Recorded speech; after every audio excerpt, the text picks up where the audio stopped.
B'siyata d'shmaya, we're going to learn Taanit Daf Gimel. We're going to start 9 lines from the bottom of Daf Gimel Omad Aleph. Says the Gemara, Tana, we learned in a Brisa. In the previous sugya we mentioned about mentioning the rain, Gvuris Keshomim, in the Shemoneh Esrei, in Masechet Taanit Daf, when we start mentioning that, at what time of the year and what tefillah. Says the Brisa, Betel, regarding dew, Uberuchos, and regarding the winds, that means the dew is when we say Moirid Hatol, and Beruchos, when we mention the Mashiv Haruach part. Lo chivu chachomim lahazkir. The chachomim didn't require us, didn't mandate us to mention it in the tefillah. V'im bo lahazkir, however, if you want to mention it, mazkir, then you can mention it. My tama.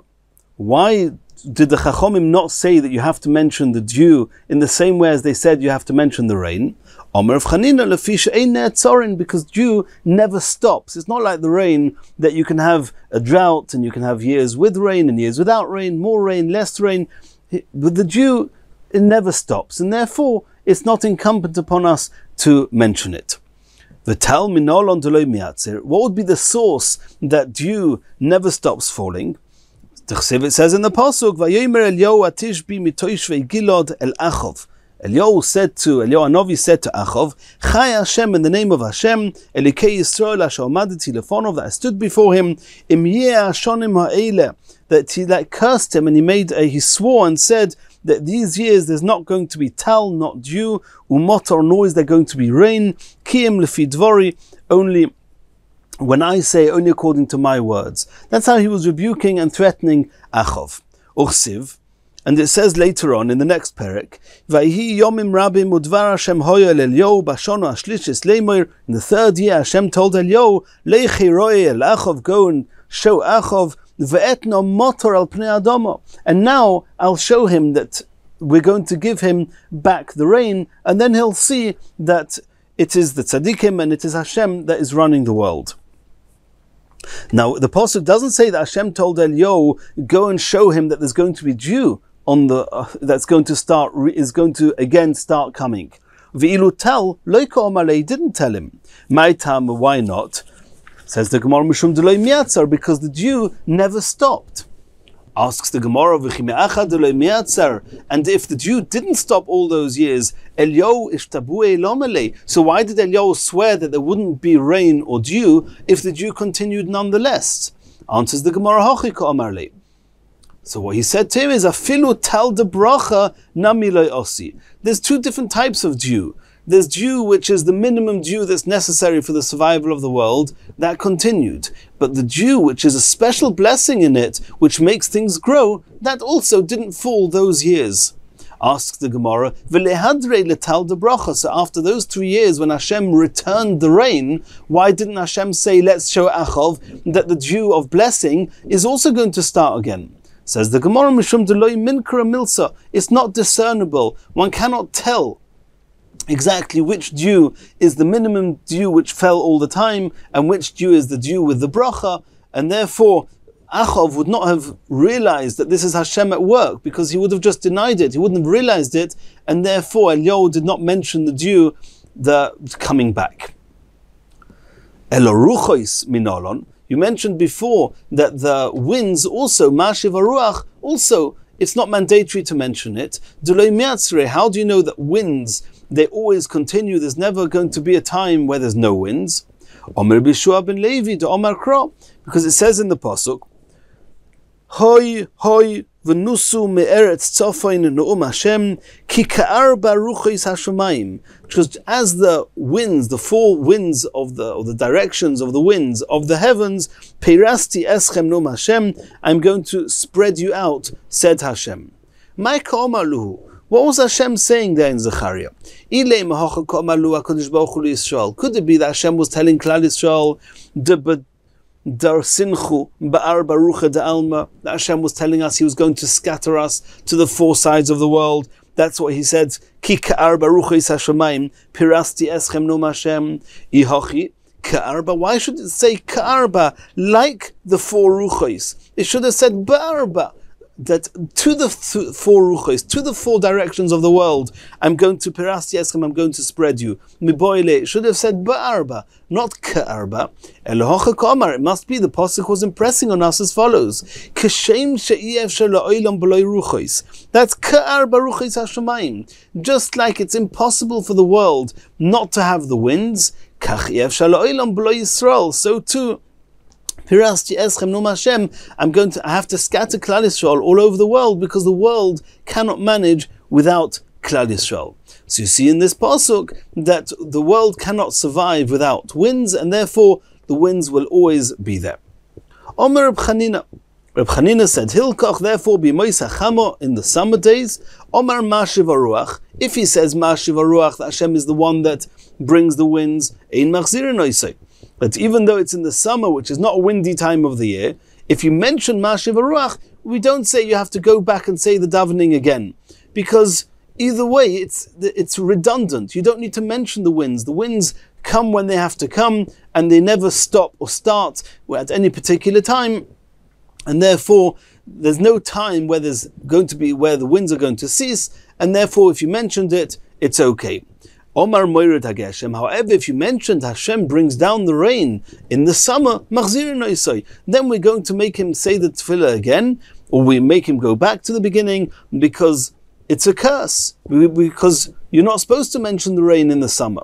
In the rain season, in the winter, if you didn't say that Hashem brings the winds, that's also okay. Even though there's more winds in the winter than in the summer, but the winds are all the time, the world cannot manage without them. And therefore you don't need to mention them, and if you don't mention them, it doesn't disrupt your tefillah. Lo omar moirid hageshem, but if in the winter you didn't say moirid hageshem, then machzir noisoi, he has to say the davening, he has to say the Shemona Esra again. Because in the winter you need the rain, you should be davening for the rain. Not only that, even if a person says that Hashem is the one who removes the winds and who makes the dew fly away, he doesn't need to go back. Which means that any mention of the wind or the dew is irrelevant, and one way or another, you don't need to say it, and if you say it the right time, the wrong time, you don't need to, it will never make you have to go back and say daven again. Continues the Gemara, Tana, Ba'ovim uberuchos, where the person should say Mashiv Haruach, or a person should speak about the clouds, he would say Mekasher Ovim, that Hashem clusters the clouds together. Lo yichivu chachomim lahazkir, the chachomim did not require us to mention it. V'im ba'ol lahazkir, you want to mention it, mazkir, you can mention it.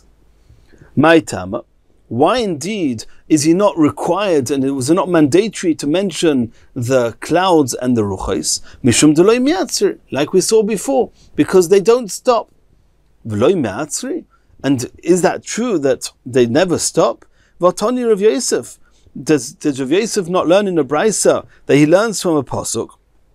The pasuk says, "V'choro af Hashem." If Hashem is going to be annoyed if we don't keep the Torah mitzvahs, bochem v'otzares hashemayim, and He will stop He will restrain the skies, and v'lo yeh motor, there won't be rain. V'adam olesiten esivula, and the earth will not produce the produce. V'avadtem mehiram alorot hatoiva Hashem noisin lochem. We say this in the Shema every day.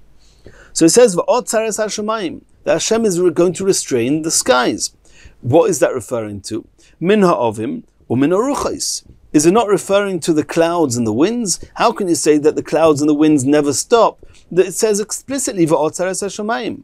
Says the Gemara, Ato omer min ha'ovim or min ha'ruchos. You say that v'otzares hashamayim means from the clouds and from the winds. Or yeinu elo min ha'motor. Maybe v'otzares hashamayim means that Hashem will restrain the skies from giving the rain. Says the Gemara, no, because the next words in the pasuk are v'lo yeh motor, that there's not going to be rain. Hari motor omor, so it already mentions there's not going to be rain. Homani mekayim v'otzares hashemayim. So how are you going to understand the words v'otzares hashemayim that Hashem is going to restrain the skies?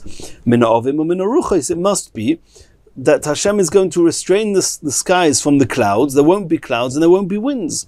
So kashya ruchos aruchos, we have a contradiction. The first brisa said that you don't have to mention the winds. The second brisa, it seems, the Tanya of Yosef, Rav Yosef understood from the pasuk that the winds could be stopped, in which case you should have to daven for the winds. Kashya ovim ma'ovim, the same question is regarding the clouds. The first brisa says you don't need to mention the clouds. The second brisa says the clouds will never stop. Says the Gemara, ovim ovim loy kashya. There's no contradiction.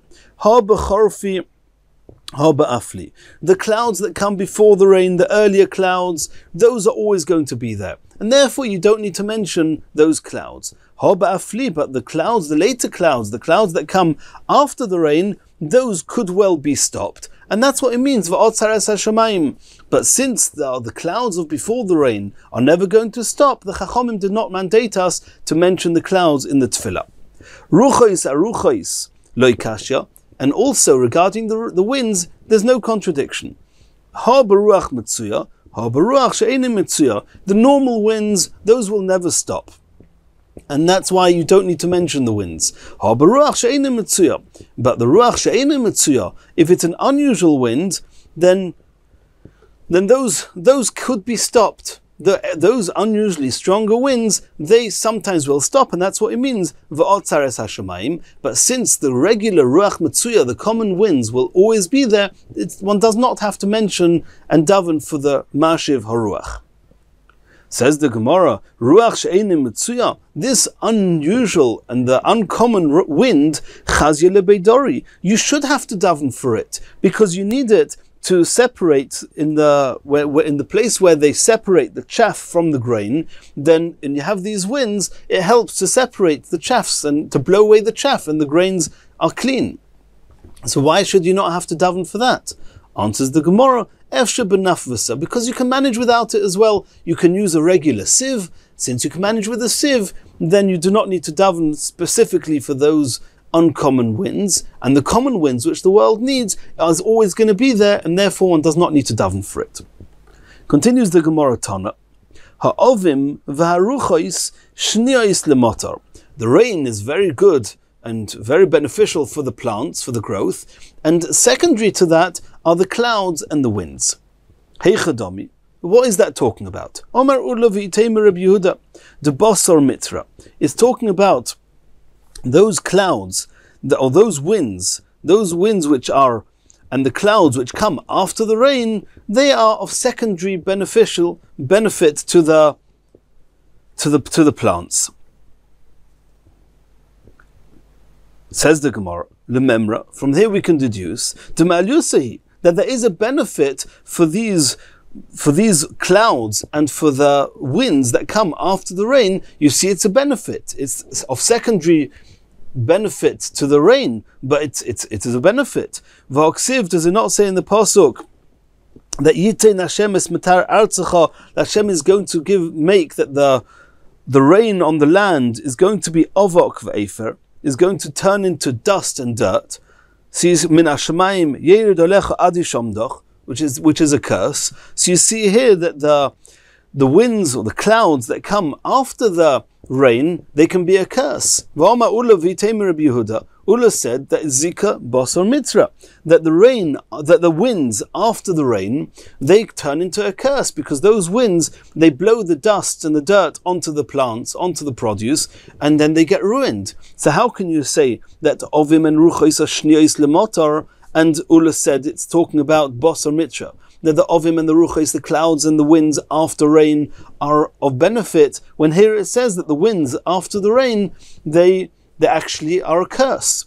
Says the Gemara, lo ikasha, it's not a question. Ha da'asa nicha, ha da'asa razia. It depends if the rains are falling down gently, in which case it's not a curse, because it doesn't make the dust and dirt raise. But if it comes razia, if it comes forcefully, it is a curse. Ha da'male avok. If it comes forcefully, then it raises the dust. Ha da'lei male avok. But if it doesn't come down forcefully, it does not raise the dust. That's how Rashi seems to learn. And there's a bit of a complication here, whether it's talking about the wind coming down forcefully or gently, or if it's the rain being forceful or gentle. Either way, there's a difference as to the force of the rain and the winds. Sometimes it's a curse, sometimes it's a benefit. Continues the Gemara of Omer of Yehuda, Zika de Bosor Mitra, wind that comes after the rain is as beneficial as the rain itself. Eva de basar mitra, the clouds that come after the rain, kamitra, is as beneficial as the rain. Shimsha de basar mitra, if it's sunlight that comes after the rain, ketrei mitra is as beneficial as twice rain. Limu'ute mai. So you're mentioning the benefits of all these things that come after the rain. What are you excluding? Limu'ute gilhi delayla. If you have these flashes of light that are common at night, v'shimsha debeina karcha, and the sun that comes through in those bald patches between the clusters of clouds, that those are very not beneficial for the produce, and that is what Rava was coming to exclude, to say that those are not good, or at least they're not as beneficial as the rain. Continues the Gemara, Omarova, Maila, Talga, Laturi, snow is beneficial in the mountains and also in the lower lands. But in the lower lands, it's not really snow, it melts and turns into water. The lower lands don't need the snow because there's rain there. The mountains, the snow does not melt, it stays as snow, and the mountains need the snow because the rain flow away from them. And therefore, the snow for mountains is as beneficial, Kechamisha Mitri La'ara, like 5 rains on the ground. Shenemar, and this is learned from a pasuk. And the pasuk says, Kila sheleg, to the snow, Hashem said, Yoimar, he said, Hevei oretz, you should be to land. V'geshem motor, and the showers of rain. V'geshem mitrois, and the mitrois uzoi, and the showers of mighty rains. So in this pasuk, you've got the word geshem, which is rain, that's 1. Motor, geshem is shower. Motor is rain, 2. V'geshem, the shower again, 3. Mitrois in plural is rains, is 4 and 5. So you see there's 4 terms here of the rains. So that's what the pasuk says, that regarding the snow, it's as if there's 5 times rain on the ground. Rava said, Talgolaturi, snow for the snow is beneficial for the mountains. Mitra razia, heavy rains, leilna, are beneficial for the trees. Mitra naichan, a gentle rain, lepeira, is beneficial for the produce. Urpila, the light rain, afilula paratzida, the toisei kola, even for the seeds that are underneath a clot of earth, mahanyale, are beneficial because the light rain penetrates and makes them sprout. My urpila, what is the word urpila, which we translated as light rain? Says the Gemara, it's oiroi, it's uru, pili, it's awakening. The pili are in the cracks, that even those seeds that are in the cracks, the light rain will awaken them and make them sprout, and that's why urpila is referred to as the light rain. Rava said, Hai tzurva merabonon, the young Talmidei Chachomim, domi lepartzida, they are compared to these seeds, the toise kola, that are hidden underneath a clot of earth. The kivin to novat, once they start sprouting, novat, they sprout, and so too these young Talmidei Chachomim, once their names become recognized and they start growing and becoming Talmidei Chachomim, they continue and they become great Talmidei Chachomim. V'omar Rava, and Rava said, Hai tzurva mirabonon, these young Talmidei Chachomim, the rosach, they're very heated and they're very hot, maybe hot-headed, but that might not be such a nice term to use, but they're very heated in discussion. Then you should give them the benefit of the doubt and realize that it's because they're learning Torah, their hearts are much more fine-tuned and more sensitive, and because they are more sensitive in their hearts, therefore they are sometimes become more heated, and therefore you should judge them favorably. Shenemer, as it says, that that Torah is compared to fire. So these Talmidei Chachomim who are learning Torah, then it is the Torah which is heating them up, and as Rashi explained, it's because the Torah influences the sensitivities of their hearts, and they take things more to heart than other people. Ba'omer Rav Ashi says, Kol Talmud Chacham, any Talmud Chacham, she'enoi kosher kabarzel, he is not firm and hard like iron. Ein Talmud Chacham, he's not a real Talmud Chacham. Shenemar, as it says regarding Torah, ukapatish, that Torah is like a hammer, yefoitzit sela, that shatters a rock. So you see that somebody who learns Torah has to be very, very strong and makbid. Omer Rabbi Abba Rav Ashi, Rabbi Abba said to Rav Ashi, Atun mehosun masnita lechu, you learned it from that pasuk, that ukapatish yifoitzi tzela, that Talmidei Chachomim who learn Torah, they become hard like an iron hammer that shatters the rock. Anan ba'as mehocha masnina, we learn it from a different place, Tersiv. It says in a different pasuk, the pasuk says, Eretz asher loi b'miskenus toichal bo lechem, Loisechsar koil bo eretz asher avoneho barzel, referring to Eretz Yisrael. It's the land that their stones are iron. Al tikri avoneo, don't read it, they're stones. Elo boineo, they're builders. Who are the builders of the world? Who is keeping the world sustained? It's the Talmidei Chachomim. So avoneo, these builders of the world, barzel, they have to be strong like iron. Ravina said, nonetheless, the Talmidei Chachomim should know, a person should train himself to speak calmly. You should try and remove any anger from your heart. And in the next shiur, we're going to continue from here.